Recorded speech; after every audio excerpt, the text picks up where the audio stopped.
Light-skinned nigga. That's me, right? I'm just a light-skinned nigga. So automatically you're mad at me because my family has whitened it to some degree.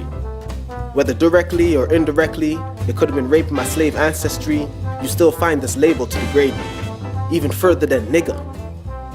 What is a light-skinned nigga?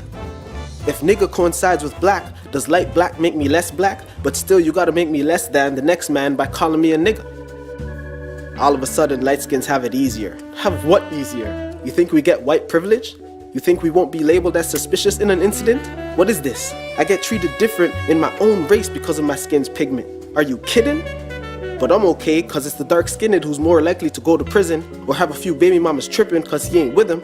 I ain't the victim, he's labeled ugly, I'm labeled gifted. Psh. I'm also labeled soft or feminine, light-skinned nigga. Or, oh, I'm cocky and I use sunblock cream. Pfft, not me. Or I hide under umbrellas and my belly's yellow, light-skinned nigga. They actually think that I'm bleaching, when in reality, I'm trying to catch a tad. But why? Just so I could be accepted by my fellow black man? Colorization makes us hate ourselves. No wonder it's so easy for us to kill ourselves. We can't even be ourselves because we're too busy seeing someone else. Hell. How perfectly planned our slave master's clan has led us to believe that we are free in this land. We are enslaved to the customs passed down from generations past. Babies exposed to Shadism, children experiencing favoritism, teenagers raised as bastards. It all goes back to slave and slave master.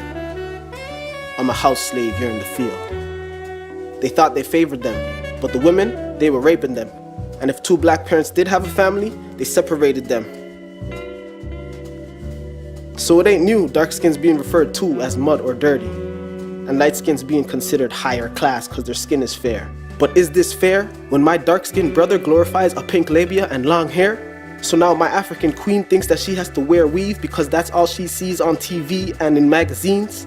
It's believed that light-skinned sisters are stuck up in their own conceit, but the ones by which this is preached don't think of how much even light skins bleach, exposing themselves to untested compounds and mercury. Where will this lead? The melanin is weak, but it is considered beauty. Perms and wigs cause you don't want to look nappy. And those who represent our shades when they pose for the media are usually only chose by those European facial features that one beholds when you look at them. When we all know it's beautiful to have full lips and a broad nose.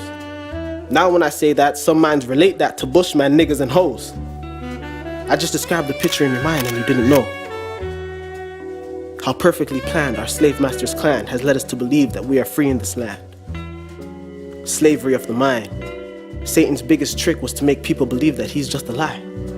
So when your eyes see the signs, your brain doesn't put two and two together because you believe the lie. You can't pick up on the subliminals. This is criminal, yet so critical for us to know that it is not ignorance that keeps us pivotal. It is the lack of individuals who refuse to go with the flow and just do what everybody expects them to. We perpetuate the lies about our stereotypes, and we believe the lie that we weren't conditioned into this pattern of thinking. Our eyes see the signs of a white man saying dance monkey or sing nigger, and the nigga actually dresses up and entertains him, but we don't relate it to slavery. We just add another coat of sugar and get back to worrying about what really concerns us. No, this concerns you. Your kids and their kids are gonna be faced with these questions even more than we are.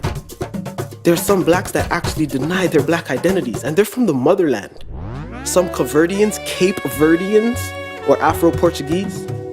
The same shadism affects the Middle East, Asia and the Philippines, glorifying the fairer, persecuting the darker. But only niggas thought to put titles to it. Now we have brownies, red bones, or mid-tones, and all of these are treated as though they never existed decades ago. Like they're an exclusivity, a rarity, or foreign. Now me, a light-skinned nigga, forced to feel less black cause I don't look like a real nigga? And you think I'm closer to white folk or something? White folk don't give a damn about shadism. It's only visible minority, and the black people are the apes to them. We are considered inferior to everybody else according to everybody else.